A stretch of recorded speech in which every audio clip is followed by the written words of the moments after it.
আমাদের অনেকেরই হয়তো একটি পোর্টফোলিও আছে, বাট আমরা সেটাকে কীভাবে লাইভ করতে হয় ফ্রিতে সেটা হয়তো অনেকে জানি না বা অনেকে দ্বিধাদ্বন্দ্বে থাকি। তো এখানে দেখতে পাচ্ছেন একটা পোর্টফোলিও ওয়েবসাইট, এটা পুরোপুরি বিল্ড করা হয়েছে ক্লিন পিএইচপি ইউজ করে। সো আজকে আমি একটা ওয়েবসাইট সম্পর্কে আপনাদের পরিচয় করে দিব, যেটার মাধ্যমে আপনারা আপনাদের পিএইচপি দিয়ে তৈরি পোর্টফোলিও ওয়েবসাইটগুলোকে সম্পূর্ণ ফ্রিতে লাইভ করতে পারবেন এবং সবার সাথে শেয়ার করতে পারবেন। তো চলুন শুরু করি।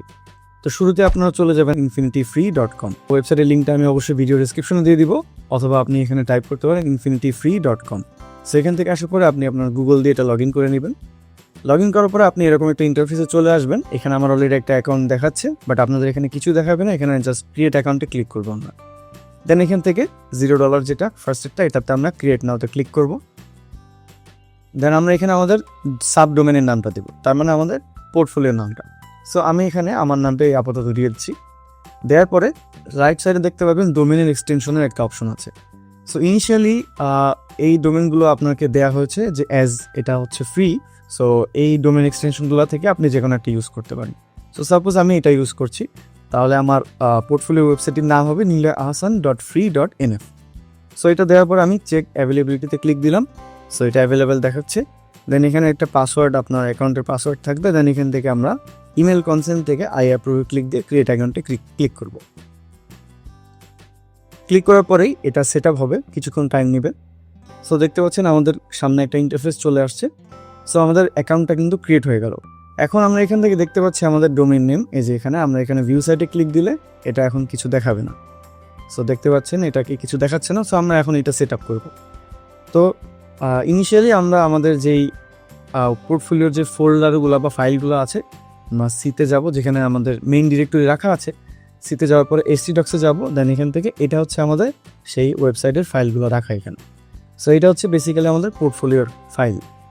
সো আমরা এই ফাইলগুলোকে এখন আমরা এই ওয়েবসাইটে আপলোড করব। সেজন্য আমরা চলে যাব এই ফাইল ম্যানেজার অপশনটিতে। সো ফাইল ম্যানেজারে যাওয়ার পরে এখান থেকে আমরা htdocs-এর মধ্যে চলে যাব। সো ইনিশিয়ালি এখানে দুইটা ফাইল ক্রিয়েট করা আছে, আমরা এই দুইটাকে সিলেক্ট করব। করার পর রাইট সাইডের এখান থেকে ডিলিটে প্রেস করে ডিলিট করে দিব। এখন এই htdocs-এর ডিরেক্টরির মধ্যে আমরা আমাদের এই ফাইলগুলো এবং ফোল্ডারগুলোকে আপলোড করব। সো এখানে ড্র্যাগ অ্যান্ড ড্রপ সাপোর্ট করবে না, যার কারণে আমরা এখানে আপলোডে ক্লিক দিয়ে আপলোড করবো। সো এখানে ফার্স্টে আপলোড ক্লিক দিয়ে আপলোডটাই ফাইলসে ক্লিক করলাম এবং এখানে চুজ ফাইলসে ক্লিক করলাম। তারপরে আমাদের ওই ডিরেক্টরিতে চলে যাব। ওই ডিরেক্টরিতে চলে আসলাম এবং এখান থেকে যতগুলো ফাইল আছে সবগুলোকে আমরা সিলেক্ট করলাম। এই যে 4টা file selected, then upload files. Okay, ফাইলগুলো চলে আসলো। এবার ফোল্ডারগুলো আপলোড করব। সো সেমভাবে আপলোডে ক্লিক দিলাম। এবার আমরা আপলোড টাইপ ফোল্ডার সিলেক্ট করব। দেন চুজ ফাইলসে ক্লিক করে এই 3টা ফোল্ডারের থেকে আমরা একটা একটা করে আপলোড করব। সো ফার্স্টে অ্যাডমিনটা দিলাম, দেন আপলোড। এরপরে আবার আপলোড থেকে ফোল্ডার সিলেক্ট করব এবং এখান থেকে ব্যাকে চলে আসব। দেন অ্যাসেটসে ক্লিক করব। এবার এটা আপলোড দিব। ফাইনালি আবারও আপলোড ফোল্ডার, ব্যাকে আসলাম, লাস্ট ফোল্ডার কনফিগ, এটাকে আপলোড করব। সো আমাদের htdocs-এর মধ্যে সবগুলো ফাইল এবং ফোল্ডার আপলোড করা শেষ। এখন আমরা কি করব, আমরা আবার আমাদের এই সাইটটাতে ব্যাক করব এবং এখান থেকে আমরা ডেটাবেস ক্রিয়েট করব। সো আমরা এই যে এখানে MySQL লেফট সাইডে দেখতে পাবো যে MySQL ডেটাবেসেস, এখানে ক্লিক দিলাম।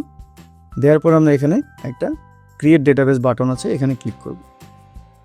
সো আমরা আমাদের ডেটাবেসের নামটা দিব। আমি আমার জন্য এই সিপোর্ট ডেটাবেসের নামটা ক্রিয়েট দিলাম। এরপর হচ্ছে ক্রিয়েট ডেটাবেসে ক্লিক করব। সো দেখেন অলরেডি ডেটাবেস ক্রিয়েট হয়ে গিয়েছে। এখন আমাদের phpMyAdmin ড্যাশবোর্ডে যেতে হবে। সো এখানে ক্লিক করলাম। সো এখানে চলে আসলাম। এখন আমরা আমাদের SQL-টা এখানে ইম্পোর্ট করব। সো তার জন্য আমরা আমাদের লোকাল হোস্টের যে phpMyAdmin আছে সেখানে চলে গেলাম। এই যে সিপোর্ট হচ্ছে আমার সেই ডেটাবেস এবং এখান থেকে আমি এক্সপোর্টে ক্লিক দিব। এক্সপোর্টে ক্লিক দেওয়ার পরে এখানে আমরা এক্সপোর্টে ক্লিক দেব এবং একটা SQL ফাইল এখানে সেভ হবে। ডান। দেন আমরা এখানে ব্যাক করব এবং এখানে ইম্পোর্টে ক্লিক দেব। এখান থেকে দেখেন চুজ ফাইল, এখানে ক্লিক দিব এবং এখানে ক্লিক দেওয়ার পরে আমরা আমাদের SQL-টা সিলেক্ট করে দেব এবং নিচে গোতে ক্লিক দেব। সো দেন দেখতে পাচ্ছি সবগুলো টিক মার্ক, তার মানে আমাদের ডেটাবেসটা আপডেট হয়ে গেছে। আমরা যদি এই স্ট্রাকচারে যাই তাহলে যে দেখতে পাচ্ছেন 3টে টেবিল, আমাদের যে লোকাল হোস্টে 3টে টেবিল ছিল এগুলো কিন্তু এখানে আপডেটেড হয়ে গিয়েছে। সো এটা আমাদের কাজ শেষ, আমরা এটা কেটে দিতে পারি। এখন এখানে কিছু ইনফরমেশন দেখেন, MySQL কানেকশনের ডিটেলস দেওয়া আছে। সো আমরা লোকাল হোস্টে যখন চালাই তখন তো আমরা রুট দিয়ে এবং লোকাল হোস্ট দিয়ে চালাই, বাট আমরা যেহেতু এটা লাইভ করেছি আমাদের এখানে MySQL এ কিছু মডিফিকেশন করতে হবে। সো সেজন্য আমরা যাব হচ্ছে আবার আমাদের কন্ট্রোল প্যানেলে, ফাইল ম্যানেজারে চলে যাব। ফাইল ম্যানেজারে যাওয়ার পরে htdocs-এ যাব এবং এখানে আমাদের যেই কনফিগ ফাইলটা আছে, এই যে db.php ডেটাবেস PHP এর MySQL কানেক্ট যে ফাংশনটি, এখানে দেখতে পাচ্ছেন লোকাল হোস্ট, দেন রুট হচ্ছে ইউজার নেম, দেন পাসওয়ার্ড, আর এই যে 4টা প্যারামিটার, এই 4টা প্যারামিটার আমরা আপডেট করব। সো আমরা এখানে দেখেন MySQL একটা ইউজার নেম দিয়েছে, একটা হোস্ট নেম, একটা পাসওয়ার্ড, এবং এখানে দেখেন আমাদের ডেটাবেসের নেম। সো এই 4টা জিনিস আমরা এই 4টা প্যারামিটারে আপডেট করব। সো ফার্স্টে লোকাল হোস্ট, আমাদের এখন লোকাল হোস্ট নাই, আমাদের হচ্ছে MySQL হোস্ট নেম, এই যে এখানে প্রোভাইড করা হয়েছে, এটাতে আমরা কপি করব। কপি করে এখানে পেস্ট করে দিলাম। তারপরে রুট হচ্ছে আমাদের ইউজার নেম। সো এখন MySQL এর ইউজার নেম হচ্ছে এটা, আমরা এটা কপি করলাম, রুটে এসে পেস্ট করলাম। দেন পাসওয়ার্ড হচ্ছে এই যে এখানে, সো এটাও কপি করলাম, এখানে পাসওয়ার্ডটা পেস্ট করলাম। এরপর হচ্ছে আমাদের এখানে থাকবে ডেটাবেসের নেমটা। সো ডেটাবেসের নেমটা হচ্ছে এই যে, এটা হচ্ছে আমাদের নিউ ডেটাবেস নেম। সো এটাকে কপি করলাম, কপি করে এখানে এসে পেস্ট করে দিলাম। পেস্ট করে আমরা সেভে ক্লিক দিলাম, অথবা হচ্ছে সেভ অ্যান্ড ক্লোজে ক্লিক দিব, তাহলে আমাদের কাজ ডান। নাও আমরা যদি ওভারভিউতে চলে যাই এবং এখান থেকে আমাদের যে ইউআরএলটা আছে, এখান থেকে আমরা যদি ভিউ সাইট দিই, then we can see our portfolio is already live. So দেখতে পাচ্ছেন এটা হচ্ছে আমাদের ইউআরএল, পোর্টফোলিওর লাইভ ইউআরএলটি, এবং এখানে দেখেন সব কিছুই কিন্তু হুবহু সেম আমাদের লোকাল হোস্টের মতো। এই যে দেখেন, তো আমরা এখানে অ্যাডমিন প্যানেল ক্রিয়েট করেছি। সো আপনার যদি কোনো অ্যাডমিন প্যানেল থাকে পিএইচপির ক্ষেত্রে, আমরা কিন্তু অ্যাডমিন প্যানেলে কীভাবে যাই, আমরা লোকাল হোস্টের ক্ষেত্রে দেখা যায় যে আমরা এই অ্যাডমিন থেকে এখানে অনেকগুলো ফাইল আছে, এখানে আমরা লগ ইনে ক্লিক দিয়ে কিন্তু অ্যাডমিনে ঢুকি।